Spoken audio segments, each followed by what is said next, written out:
Hi, Mr. C here.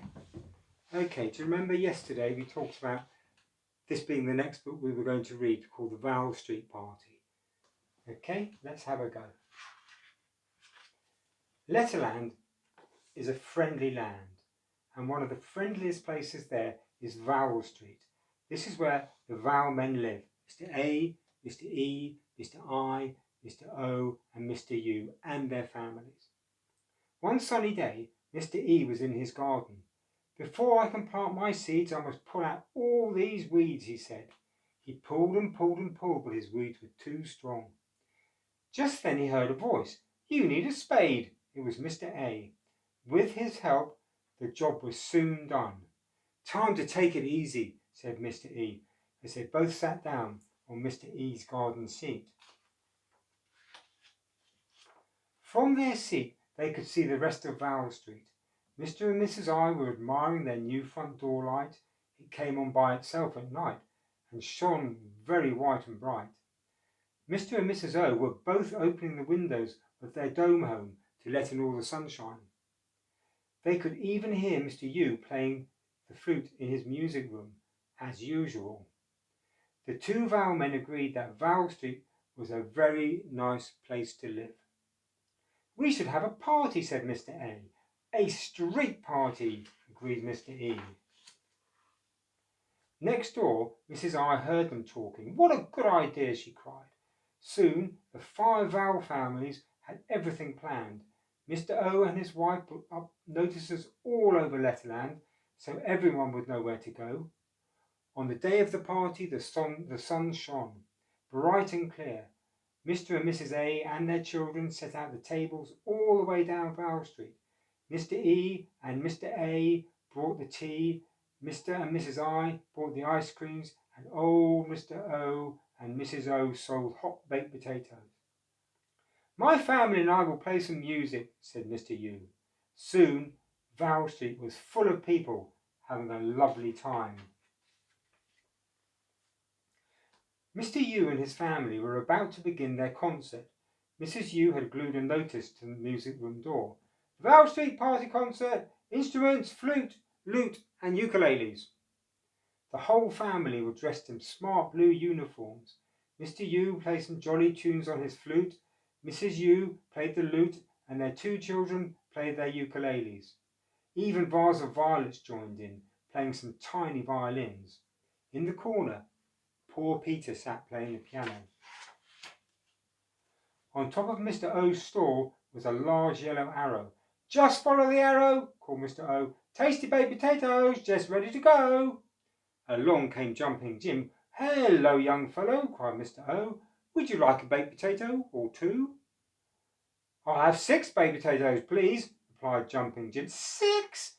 I hope you won't eat them all in one go," joked Mr. O. But Jumpin Jim didn't want to eat them at all. Can you guess what he did with them instead? He juggled them, of course. "Ha ha ho!" laughed Mr. O. "See those potatoes go!" But then Jim started to jump as well as juggle. "Help! They are just a bit too hot," he shouted. "Look out!" The potatoes fell from Jim's hands and landed splat all over the ground. "Oh no!" said Mr. O. So Mrs. O posted up a notice while Jumpin Jim cleared up the mess. "Notice: go slowly."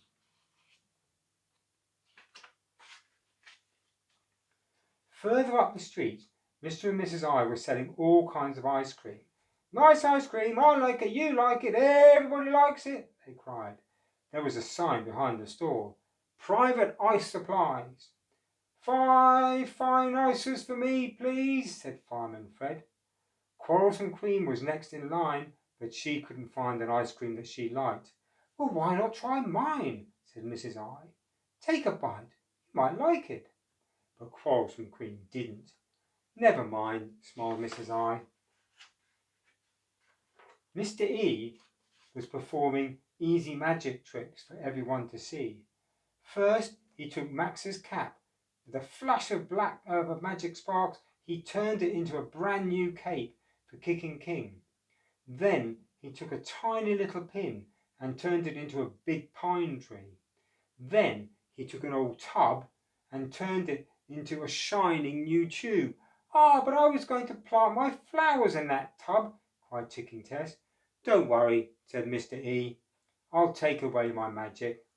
Suddenly, the tube became a tub again. Nearby, Mr. and Mrs. A were selling toffee apples on a large plate.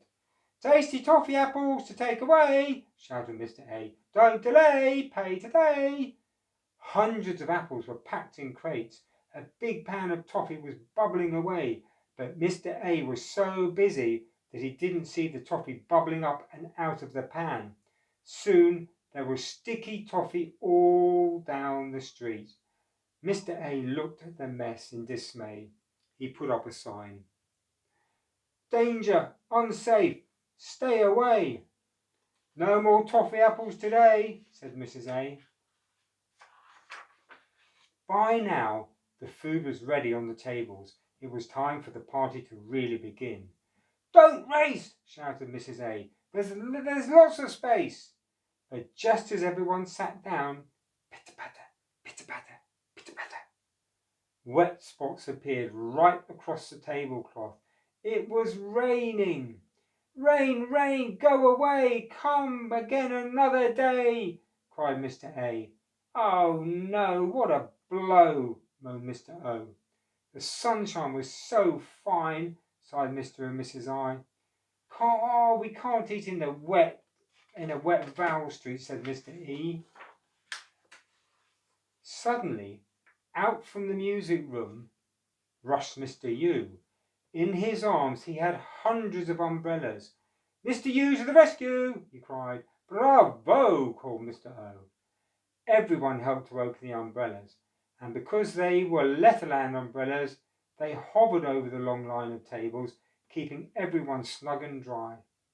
Somehow the food tasted especially good after that. Mr. U looked happy. He loved being useful. What a hero, shouted Mr. O. Hip, hip, hooray, exclaimed Mr. A. Never let rain spoil your day. The end. Wow, that was a great party, and it would have been a real shame if it had rained really hard and they'd had to stop it. Never mind, they had a good time. Well done, Mr. U. Vowel Street party has finished now, and so is Mr. C. We'll see you soon. You take care. Bye-bye. Bye.